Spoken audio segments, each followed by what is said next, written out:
तो अब हम शुरू करेंगे कोऑर्डिनेट सिस्टम्स। कोऑर्डिनेट सिस्टम तीन तरह के बताए थे मैंने आपको, स्फेरिकल और सिलेंड्रिकल और कार्टेशियन कोऑर्डिनेट। तो अब उन्हें बहुत बड़े बड़े फॉर्मूले हैं, तो उन्हें याद रखने का एक सिंपल तरीका बताऊंगा। ठीक है, तो उस सिंपल तरीके को मतलब स्टार्ट करने से पहले हमें इस टेबल को याद करना पड़ेगा। ये टेबल मतलब अभी आपको लगेगा कि बहुत बड़ा मेथड है, पर जब आप बार बार यूज़ करते रहोगे तो फिर आपको एक मतलब ये टेबल बनाने की ज़रूरत नहीं है कि माइंड में ही बन जाएगा। ठीक है, तो पहले ये देखो कोऑर्डिनेट सिस्टम लिखेंगे हम इस तरफ।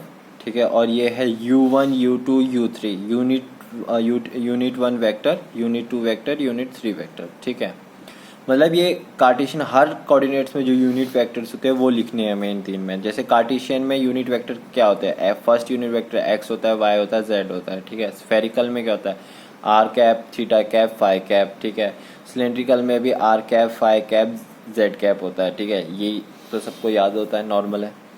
अब दूसरा था H1 H2 H3। H1 H2 H1 3 I think projections होती है, बट कंफर्म नहीं हूँ, पर आप ऐसे नॉर्मली याद कर लो, ये आसान है याद करने को। कि कार्टेशियन में सारी 1 होती है, स्फेरिकल में 1 R साइन थीटा होती है, और सिलेंड्रिकल में 1 R1 होती है। क्या होती है, 1 R1 1 R sine theta, H1 H2 H3। ठीक है, जैसे अगर कोई पूछ ले स्फेरिकल में, मैं पूछूँ अगर स्फेरिकल में क्या होती है, 1 R साइन थीटा। ठीक है, और सिलेंड्रिकल में 1 R1। ठीक है, और डी एल आपके पास मतलब स्मॉल लेंथ एलिमेंट होता है। ठीक है, और D S small area element होता है, डी वी आपके पास वॉल्यूम एलिमेंट बोलता है।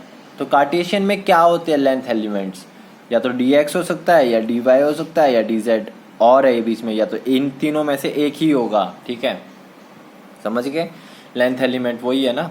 और कार्टेशियन में एरिया एलिमेंट इन तीनों में से किसी दो का एक प्रोडक्ट हो सकता है, या तो डी एक्स डी वाई हो सकता है, या डी वाई डी जेड हो सकता है, डी जेड डी एक्स, क्योंकि लेंथ एलिमेंट एल एक डी है। तो दो एरिया कैसे निकालते हैं, लेंथ के प्रोडक्ट को निकालते हैं ना, लेंथ इंटू लेंथ या लेंथ इंटू ब्रेथ। तो वैसे D X into D Y दो ही लेंगे, डी वाई डी जेड ऐसे ही। ठीक है, और डी वी तो मतलब तीनों का प्रोडक्ट आ जाएगा, D X D V D Z. ये था कार्टेशियन में सबसे सिंपल कोऑर्डिनेट में। ठीक है, जो हम डेली फॉलो करते हैं। अब आएगा डी एल स्फेरिकल कोऑर्डिनेट में। स्फेरिकल कोऑर्डिनेट में लेंथ चाहिए, और ठीक है, लेंथ मतलब एक एंगुलर होता है, डायग्राम पर आप सिंपल याद रख लो कि आर डी थीटा होता है। क्या होता है, आर डी थीटा। ठीक है, आर डी थीटा। और डी एस क्या होता है, आर डी थीटा के साथ आपने क्या करना है, इसको मल्टीप्लाई कर देना है। ये हो गया R square sine theta D theta और डी फाई। ठीक है, मतलब इधर जैसे एक मान लीजिए ये आपके पास था। ठीक है, ये इसका ये था, आर डी थीटा लिख दिया। ठीक है, फिर R sine theta into R square sine theta D phi. ठीक है, क्या हो जाता है, ये क्या किसने देखो, आर पहला था आर डी थीटा। ठीक है, ये था आपका डी एल। अब मैंने बोला कि डी एस लिखना है, तो डी एस पता कैसे लिखते हैं, इसके साथ अपने ये मल्टीप्लाई करना है H3। ठीक है, तो ये हो जाएगा आर साइन थीटा, और यहाँ पे डी फाई लिखी जाएगी, तो इसको पूरे करेंगे R sine theta D phi. ठीक है, यही है। ठीक है, और ये इसमें क्या हो जाएगा, ये इन दोनों का मल्टीप्लाई करके हो जाएगा R square D R sine theta. नहीं, इन दोनों को मल्टीप्लाई करके इसमें सिर्फ डी आर मल्टीप्लाई कर देना है तो वो हो जाएगा। ठीक है, ये थोड़ा कॉम्प्लिकेटेड है याद रखने के लिए। डी एल जो होता है लेंथ एलिमेंट, वो आर डी थीटा होता है। ठीक है, आर डी थीटा। ठीक है, और फिर जो आता है डी एस क्या होता है, डी एस हमारे पास एरिया एलिमेंट होता है, वो होता है R square sine theta D phi. ठीक है, दो आएगा डी थीटा डी फाई, याद रखना, तभी एरिया होगा। देखो यहाँ पे बताया था ना कि एक डी होता है, यहाँ पे दो डी आए, यहाँ पे तीन डी आए, तो ऐसे ही यहाँ पे एक डी आएगा ही आएगा, तो आर डी थीटा, यहाँ पे दो डी आएगी आएगी, यहाँ पे तीन डी आएगी, डी थीटा डी आर। ठीक है, आर स्क्वायर बाकी वही है। और सिलेंड्रिकल में देखो आर फाई थे 1 R1, फर्स्ट में वही आर डी फाई, सेकेंड में R D phi into D Z होगा। साइन थीटा नहीं आता यहाँ पे, क्योंकि थीटा होता ही नहीं है कहीं, थीटा है ही नहीं, फाई जेड और आर है, जेड आ जाएगा, और यहाँ पे तीनों के साथ आ जाएगा। ठीक है, आपने ये बना लेना है। ठीक है, मतलब ये बनाना सीख लेना है, थोड़ा सा ज़्यादा कॉम्प्लिकेटेड नहीं है, एक दो बार ही ध्यान से देखोगे तो याद हो जाएगा। चलो एक बार रिवाइज करते हैं। Cartesian X Y Z unit vectors F1 1 1 H1 H2 और DL ये dx या dy या dz होगा, और एरिया एलिमेंट दोनों हो गए dx dy dy dz dx कुछ भी हो सकता है, और dv तीनों हो गए। r theta theta 1 r sin theta r d theta, ये सिंपली वैसे ही, ठीक है, नॉर्मली हमने कर लिया। अब कैसे प्रिडिक्ट करना है, ये तो टेबल याद कर लिया हमने, इससे कैसे पता लगेगा वो बताते हैं हमने आपको। देखो मैंने बताया लेंथ मेरे H1 मेरे को अभी पता नहीं लगा था, बताएगा था। E1 एक चीज़ है वो याद रखना है, E1 भी I है, J है, E3 एक्स वाई कोऑर्डिनेट के लिए, और स्फेरिकल के R थीटा वही यूनिट वेक्टर्स है, वही E1 E2 होता है, ठीक है। तो दो बार H1 H2 सॉरी दो बार U1 U2 नहीं लिख सकता, तो इसलिए मैंने कहीं कहीं जगह E1 E2 लिखा होगा, तो उसका मतलब भी वही है, ठीक है। अब क्या करना है, टेबल याद कर लिया, उसके बाद हमें कुछ जनरल फार्मूलेज है, ठीक है, जैसे जनरल फार्मूला ग्रेडियंट के लिए, डेल के लिए, तो वो याद रखना है, बस उसमें वैल्यूज पुट करनी है और सिंपली आ जाएगा। जैसे मैं एक बता देता हूँ आपको, ठीक है।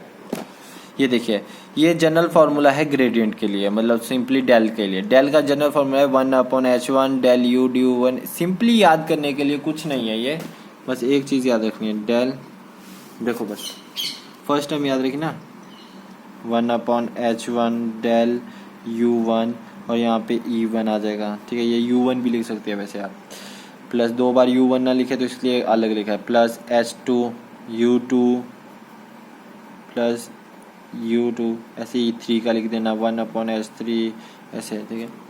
ये लिख दिया, ये तो सबसे आसान है ना, याद कर सकते हो इसको आप जनरल फार्मूले को, ठीक है, सिंपल है। अब क्या करना है, मान लीजिए जस्ट सपोज आपको एक क्वेश्चन आता है कि you have to write a gradient in spherical coordinator, ठीक है। एक स्केलर दिया है v, उसका स्फेरिकल कोऑर्डिनेट में आपको ग्रेडियंट निकालना है। अब थोड़ा टफ है ना, तो क्या करना है, फर्स्ट हमने सबसे पहले एक जनरल फार्मूला जो हमने याद किया था वो लिख दिया, जनरल फार्मूला लिख दिया। अब जाओ देखो टेबल पे जाओ, टेबल पे अब क्या करना है, H1 U1 E1 जो जो जैसे हमारे स्फेरिकल में दिया, स्फेरिकल का कॉलम देखना है, और जो ये वैल्यूज़ है वैसे वैसे यहाँ लिख देनी है, देखो, ठीक है। मैं इस पे लिख देता हूँ तो आपको उल्टा सीधा नहीं रहेगा, डेल V, ठीक है, 1/h1 du1 E, और यहाँ पे मैं V लिख देता हूँ कि अब V यहाँ लिख दिया है, ठीक है, E1 प्लस वो तो स्केलर है, ठीक है, तो V ही रहेगा du2 U, ठीक है, प्लस 1/h3, ठीक है। अब सिंपली मैं यहाँ से वैल्यूज पुट कर करके बताऊँगा आपको, ठीक है। तो V क्या था, 1/h1 H1 देखो स्फेरिकल के अंदर क्या था, H1 स्फेरिकल के अंदर 1 होता है, सब में H1 1 ही होता है, H1, ठीक है, 1 लिख दिया। 1/h1 dv, U1 क्या था, स्फेरिकल का R होता है, R लिख दिया, E1 भी R कैप होता है, ठीक है। 1/h2 होता है, उसमें क्या होता है, 1 R होता है, ठीक है, और dv, और U2 कितना होता है, U2 थीटा होता है, और E2 कितना होता है, थीटा कैप होता है, ठीक है। और लास्ट है 1/h3 R साइन थीटा होता है, ठीक है, और इसी के आगे का यहाँ लिख रहा हूँ dv/U3 फाई होता है, और यहाँ पे फाई कैप आ जाएगा, और तो यही आंसर आता है। देखो चेक करते हैं, लेट्स चेक आंसर, ठीक है, ये है dv/r, 1 लिखना नहीं है तो एक ही बात है, dv/dr, ठीक है, 1/r d थीटा, ठीक है, 1/r साइड d फाई, ठीक है। देखा यही होता है, सिंपल है। वैसे ही आप मैं डिफरेंट जनरल फार्मूले बताऊंगा, वो याद रखने, वो भी ज़्यादा टफ नहीं है यार, एक जैसे 1/h du1, सिंपल। यहाँ पे एक चीज़ याद रखो, वहाँ पे 1 2 को चेंज करते गए हर बार, और यहाँ से वैल्यू पुट कर दी, वैसे आपका ग्रेडियंट आ जाएगा। जितनी ज़्यादा प्रैक्टिस करोगे उतनी ज़्यादा टाइम कम होता रहेगा, ठीक है, आपका निकालने का। अब नेक्स्ट आता है जनरल फार्मूला फॉर डाइवर्जेंस, जैसे आप ग्रेडियंट करता है वैसे डाइवर्जेंस का भी है। देखो ये कह रहा है डेल डॉट ए कोई वेक्टर मान लिया, 1/h1 h2 h3, सबको पहले बाहर लिख दिया, h1 h2 h3, ठीक है। तब क्या क्वेश्चन, डेल u1, ठीक है, और जो यहाँ पे 1 लिख दिया, यहाँ पे लिखा जैसे यहाँ पे U1 है, ठीक है, तो मतलब अब H नहीं आएगा, H1 नहीं आएगा यहाँ पे, तो H2 H3 और H1 की जगह A1 आएगा, ठीक है, वो वाला A1, ठीक है, वैसे ही हर टर्म लिख दो। यहाँ पे डेल U2 हो जाएगा और यहाँ पे हो जाएगा H3 H1 और A2, ठीक है, यहाँ डेल U3 हो जाएगा, यहाँ पे A3 आएगा, मतलब U3 A3 H1 H2। Simple है ना याद करने का, सिंपल एक टर्म याद करनी है बस, ठीक है, कि जनरल टर्म कहते हैं, फिर तो 1 1 2 2 पुट करना है, वो तो दिखती बात है, ठीक है। अब इसका भी एग्जांपल बता देता हूँ। फॉर एग्जांपल देखें, मैंने बोला डेल डॉट वी निकालना है आपको सिलेंड्रिकल कोऑर्डिनेट में, निकाल के देखते हैं अब, ठीक है। तो जनरल फार्मूला लिखेंगे हम सबसे पहले, ठीक है, जनरल फार्मूला लिखा 1/H1, ठीक है, ये A1 की जगह V1 लिख दिया, पहले ए लिखा होगा मैंने यहाँ पे, ठीक है, जो दिया होगा वही लिखना है ना, ठीक है। अब पुट करनी है, देखो H1 H2 H3 U1 U2 की वैल्यू, देखो 1/H1। अब सिलेंड्रिकल याद करो, देखो सिलेंड्रिकल, देखो H1 1 है, H2 R है, H3 1 है, इन तीनों को मल्टीप्लाई करके H1 H2 H3 तो R ही आएगा, तो वही R लिखा है उसने यहाँ पे, ठीक है।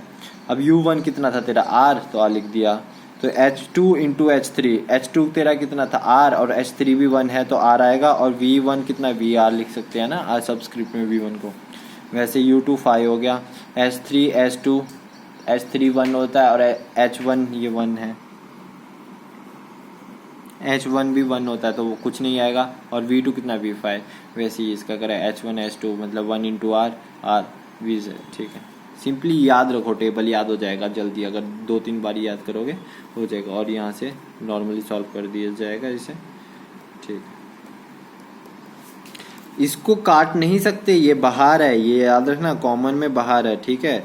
तो हर बार आप अंदर ऐसे इसका ऐसे नहीं कर सकते कि इसे आर को अंदर ले गए और डिवाइड कर दिया, ये नहीं करना, ठीक है, ये अलग ऐसे ही रखना है, बस ये हो गया। अब कर्ल आता है, कर्ल में, ठीक है, डेली इसमें भी सिंपल फार्मूला है कि बाहर H1 H2 H3 होता है, बाहर अंदर तो formula H1 E1 H2 H3, ये याद रखना है। H1 बहुत ज़रूरी है, अभी बताऊंगा क्यों। H1 H2 H3, ठीक है, ये याद रखना है, H1 H2 H3, यहाँ पे भी H1 H2 E1 E2 E3 A1 A2 3, और ये तो सिंपली रहता है, ठीक है। इसे भी सॉल्व वैसे करना है कि इसको हटा के इस पे और इस पे, और वैसे ये भी याद रखना, ठीक है, और वैसी वैल्यू पुट करो, वैसे ही आ जाएगा टेबल देख के, बस टेबल याद कर लेना, ठीक है। अब चौथा जनरल फार्मूला, 3 मैंने फार्मूला जनरल फार्मूला बता दिए, डाइवर्जेंस, कर्ल और ग्रेडियंट का। अब आता है लैप्लेशियन ऑपरेटर का। लैप्लेशियन ऑपरेटर पता है ना, डेल स्क्वायर होता है, डेल स्क्वायर, ठीक है, उसका क्या फार्मूला होता है, ये जनरल फार्मूला होता है कि देखो 1/H1 H2 H3, बस इतना याद रखा करो, ये टर्म याद रखनी है, बाकी तो ये 2 2 3 3 डाल के हो जाती है बस, तो इसकी भी यही टर्म याद रखो, इसका तो ये याद ही रहेगा, और इसकी भी आप इतनी ही टर्म याद रखो, ये इसमें तो 2 2 ऐड करना है, बाकी ये ब्रैकेट से बाहर है, ये याद रख लेना, और इसमें तो ये टर्म याद रखो, 2 और 3 नंबर वैल्यू पुट करते हो बस, ठीक है। तो इसकी क्या है, 1/H1 H2 H3, ठीक है, डेल अपॉन डेल यू, और यहाँ पे नीचे अब देखो 1 है तो यहाँ पे नीचे तीनों जगह 1 आएगा, U1 H1 U1, ठीक है, स्क्वायर है तो 2 बार डेल आएगा ना, हाँ, तो S जो नीचे नहीं आया वो ऊपर H2 H3 और 5 सिंपली लिख दिया, ठीक है। इसी आगे भी ऐसे लिखते रहना है, ये यहाँ पे 2, ये देखो U2 नीचे पूरे डिनोमिनेटर में 2 ही आएगा, H2 U2, ठीक है, इसमें पूरे में 3 आएगा, ऊपर यहाँ क्या बचा, 3 और 1 बचा, 3 और 1 ऊपर लिख दिया, 5, सिंपल है, ठीक है। तो आपको इतना ही याद रखना है बस, बाकी तो 2 2 नंबरिंग चेंज करनी है बस सिंपली, ठीक है। अब जैसे हम यहाँ पे लिख देते कि हमें सिलेंड्रिकल में निकालना है क्या है, ठीक है, तो हमने सिंपली लिख ला, ठीक है। H1 H2 H3 क्या होता है, पहला 1 होता है, फिर R होता है, फिर 1 होता है, ठीक है, तो तीनों का मल्टीप्लाई करके R ही आएगा। U1 कितना R, ठीक है, H2 H3 कितना होता है, H2 R होता है, H3 1 होता है, तो R नीचे अपॉन 1, R लिख दिया, 5 UR ये आ गया, ठीक है, प्लस अपॉन U2 कितना 5 1 अपॉन, इसमें क्या H3 और ये 1 हो गया, क्योंकि 1 1 होता है, H2 होता है, R लिख दिया, और ये हो गया, ठीक है, ऐसे ये लिख दिया और थोड़ा सॉल्व कर दिया। बट आप इस आर को यहाँ नहीं ले जा सकते, पहले ये सॉल्व होगा, ये आर भी बाहर है, ये रखना, ये पहले इतना ही सॉल्व करना होता है, फिर जो सॉल्व करके बचेगा उसके साथ आर को मल्टीप्लाई करके फिर इसको डिफरेंशिएट करेंगे, ऐसे खोलना है, ठीक है। जैसे मान लीजिए मैं आपको एक एग्जांपल दे देता हूँ, ठीक है, ये है, हाँ, ठीक है, तो इसे सॉल्व कैसे करेंगे, इसे सॉल्व ऐसे नहीं कर सकते आप। मतलब ये नहीं होगा कि आपने क्या किया, इस आर को अंदर ले गए, r³ बना दिया, तो ऐसे सॉल्व नहीं कर सकते। तब 3r² बच गया, फिर 6r आएगा, ऐसे नहीं कर सकते। ठीक है, ये गलत मेथड है। ये पहले इतना ही सॉल्व करना पड़ेगा, फिर r से, जैसे r² को मल्टीप्लाई किया, 2r बचा ना, इस पूरे को डिफरेंशिएट किया, फिर कितना हो गया ये 2r², 2 को बाहर ले गए और फिर इसको डिफरेंशिएट किया तो ये आ जाएगा 2r, तो ये 4r। डिफरेंट आएगा, इससे कुछ और आंसर आएगा इसे ही। तो ये हमेशा ऐसे करना है, पहले अंदर वाले ब्रैकेट को सॉल्व करिए, फिर बाहर जो इसको सॉल्व करके उसे r मल्टीप्लाई करिए, फिर जो पूरा बनेगा टर्म उसे इससे डिफरेंशिएट कर दिए। समझ गया? ऐसे ही है। तो ये सबसे इजी तरीके हो गए आपको याद करने के लिए, मैंने बता दिया। ठीक है, अब कुछ न्यूमेरिकल्स बताऊंगा मैं नेक्स्ट वीडियो में, ये याद रखिएगा। ठीक है, इजी है कि नहीं आप मुझे कमेंट्स में बता सकते हैं।